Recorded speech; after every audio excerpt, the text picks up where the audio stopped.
Sveiki visi, mano vardas Rūta ir aš esu garbanuotų plaukų kirpėja ir stilistė.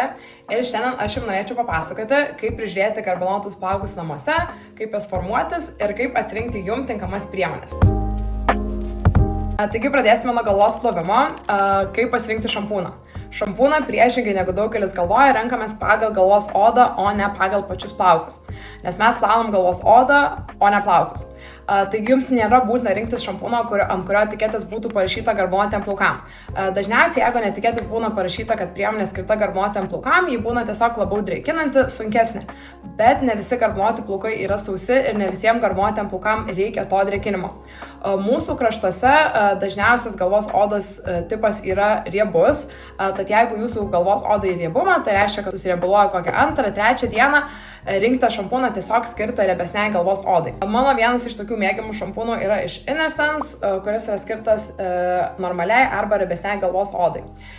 Jeigu jūsų plaukai yra dažyti, tai būtų tas atvejis, kada galite rinktis šampūną skirtą dažytiem plaukam, nes jis tiesiog labiau tausos jūsų spalvą. O jeigu jūsų galvos oda yra itin sausa, dažniausiai su tuo kartu seka ir sausesni plaukai, rinkti šampūną skirtą sausesniai galvos odai, tai vėlgi mano vienas mėgstamų šampūnų yra iš Innersense Hydrating Hair Bath, skirtas sausesniai galvos odai. Toliau, jeigu jūsų galvos oda yra į riebumą arba naudojate daug ir sunkių formavimo priemonių, galbūt purškiat lakus, kurie patenka ant jūsų galvos odos, karts nuo karto rekomenduočiau išsiplauti su giliai valančiu šampūnu. Tai to užtektų kokį kartą į mėnesį ar kas 2 savaitės, arba galbūt jeigu ilgesnį laiką neplovėt galvos, arba naudojat sausą šampūną. Tai vienas mano mėgstamų šampūnų būtų iš Innersense Hair Renew Scalp Hair Bath arba iš Bounce Curl Gentle Clarifying Shampoo. Toliau keliaujame prie kondicionierių.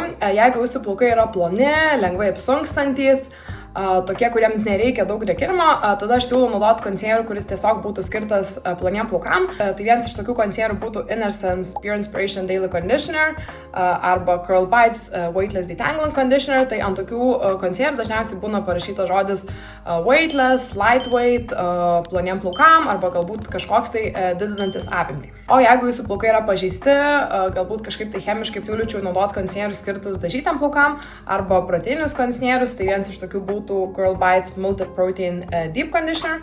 O jeigu jūsų plaukas yra tikrai vienas iš tų sausų, šiurkščių garbanuotų plaukų, tai labai puikus pasirinkimas būtų Innersense Hydrating Cream Conditioner. Grįžtu su išplauta galva, plaukus šukuojame duše kartu su kondicionieriumi.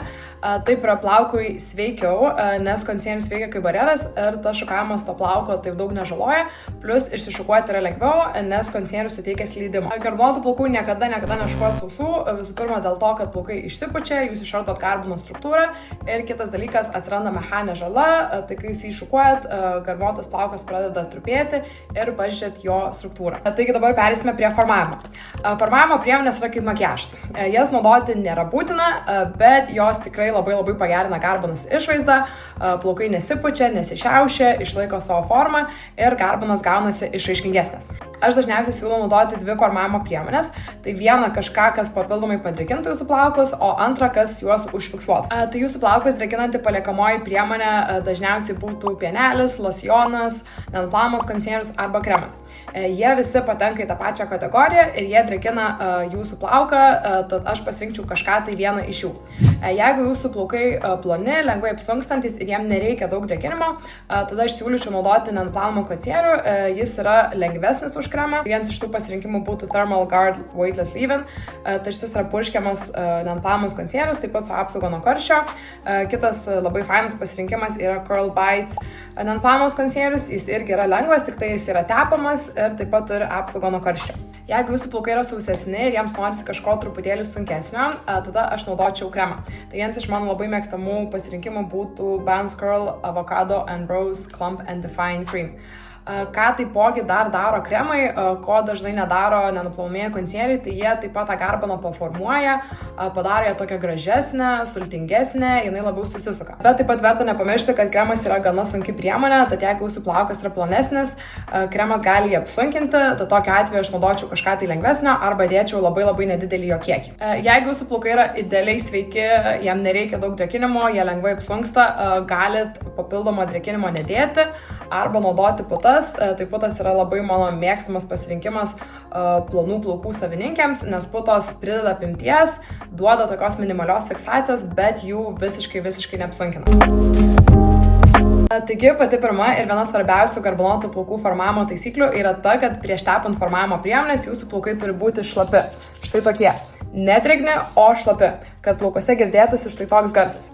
Jeigu priemonės tepsit ant nusausintų plaukų, priemonė neįsigers į plauką, liks ant plauko paviršiaus, liestit plaukus, jie tokie bus tarsi apsinešę, nešvarūs ir sulipę. Tad mano siūlymas būtų nieko nelaukus iškart po galvos plovimo tepti formavimo priemonės, nevynioti plaukų jokius turbanus, o jeigu jūsų plaukai pradėjo jau džiūti, tada galite dar papildomai juos paštapinti su štai tokiu purškikliu. Mano plaukai yra dažyti ir itin šiurkštus, tad aš savo plaukam naudosiu kremą. Pusei galvos naudoju štai tokį kiekį, įtrinu į delnus ir įtepu štai tokiais prašukuojančiais judesiais. Labai dažna klaida, ką garbanės daro, kad priemonė įgniaužinėja štai taip. Jeigu jūs priemonę įgniaužinėsit, jinai liks ant plauko paviršiaus, šita dalis bus suformuota ir užfiksuota, o štai čia nieko nebus.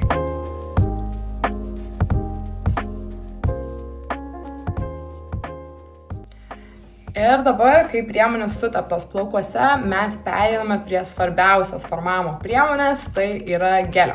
Gelis jūsų garbanoms teiks patį didžiausią efektą, būtent jis garbanom neleidžia pūstis, šiauštis, tysti ir jo dėka garbanas kitą dieną išlaiko savo formą ir taip greitai nepasipučia ir nepraranda savo formos. Gelių būna pačių įvairiausių, jie dažniausiai būna skirstomi pagal fiksaciją.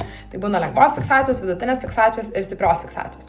Tad jeigu jūsų plaukai yra ploni arba nori tokio lengvumo ir minkštumo, nes nori per daug plaukų apkrauti, tada aš siūlau naudoti lengvesnės fiksacijos gelius. Tai vienas iš tokių pasirinkimų būtų Bounce Curl Light Hold Cream Gel arba Rizos Curls Light Hold Gel. Jeigu norite tokios vidutinės fiksacijos, nei per daug, nei per mažai, patys populiariausi geliai yra vidutinės fiksacijos. Tai vienas iš tokių pasirinkimų būtų Curl Bites Volume and Hold Scrunching Gel arba Curlsmith Hydro Style Flexi Jelly. Kitas labai populiarus pasirinkimas garbanų klinikos bestselleris yra Innersense Eye Create Hold Gelis. Jis yra tokios tarp vidutinės ir stiprios fiksacijos.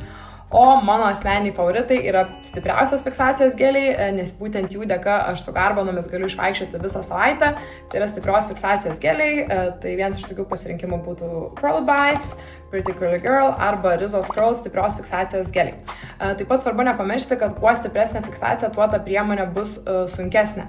Tai jeigu jūsų plaukai yra plonesni, su stipri fiksacija gali juos labai apsunkinti. Tad būtinai pasirinkite pagal savo plaukus ir skonį. O aš šį kartą naudosiu savo favoritą Curl Bites Stronghold Gel. Vėlgi, kai tepat gelį, būtinai plaukai turi būti labai šlapi. Tai turi girdėtis štai toks garsas ir gelio dedu maždaug 2 gubai daugiau negu kremo. Tai pusiai savo galvos kažkur tokį kiekį. Vėlgi įtrinu delnus ir lygiai taip pat įtepu štai tokiais prašukuojančiais judesiais.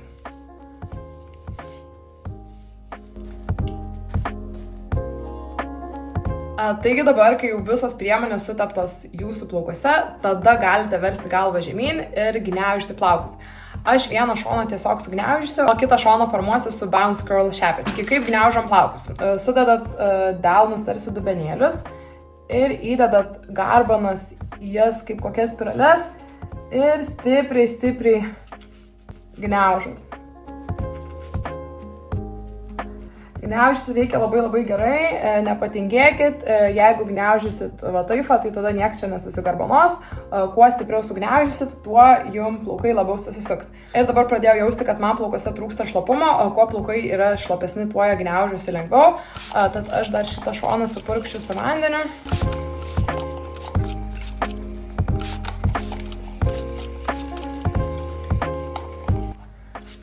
Ir dabar jau jaučiu, kai gniaužau, garbanos dar labiau susisuka.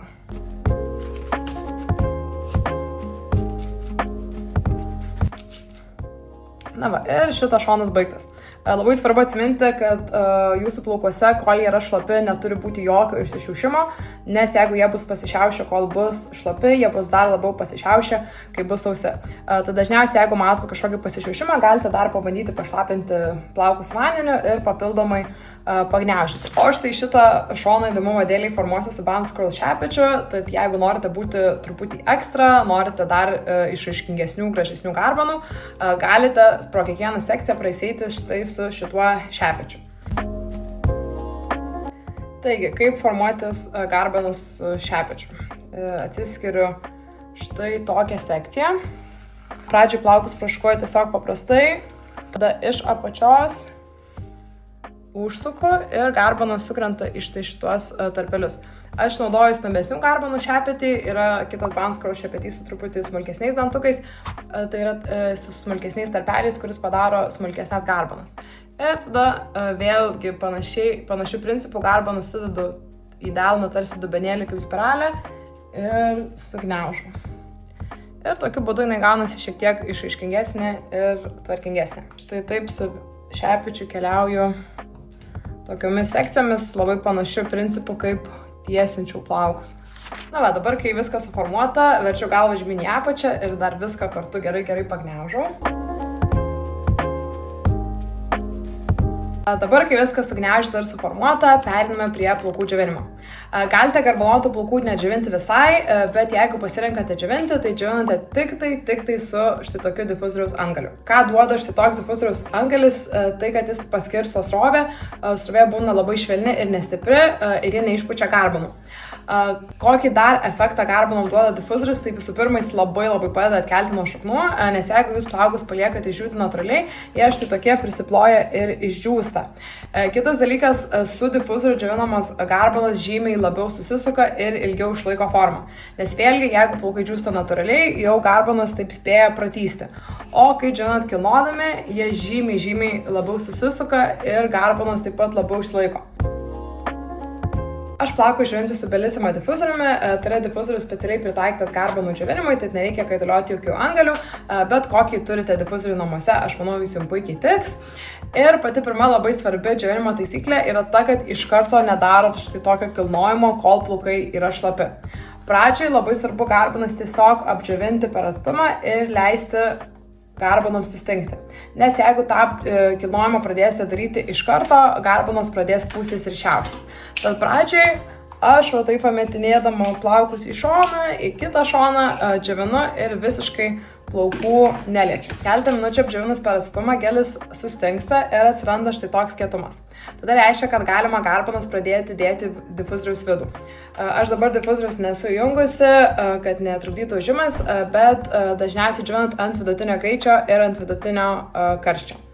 Tada lygiai taip pat kaip gniaužant plaukus, garbanas sudedat štai taip tvarkingai, tarsi spiralę ir pakeliat. Labai ilgai nelaiko, tik tai keletą sekundžių. Esu pastebėjusi, kad jeigu labai ilgai užlaikai, tada garbanos susilamdo ir labai svarbu, kad garbanos difuzoriai būtų sudėtos tvarkingai. Taigi, kai plaukai išdžiūsta, jeigu naudoti stipresnės fiksacijos gelį, jie turėtų jaustis tokie traškus ir kieti. Tada labai svarbu neišsigąsti, nes daug kas pagalvoja, oi kokia negera priemonė, sukėtino plaukus, bet jeigu norit, kad garbanos laikytųsi, jie turi būti kieti, o vėliau, kai plaukai visiškai išdžiūsta, tą kietumą išgniaužat. Galima plaukus gniaužyti su aliejūku, aš dažniausiai gniaužu tiesiog su delnais ir taip gniauždama šiek tiek patrinu, papurinu šaknis ir tas kietumas dingsta.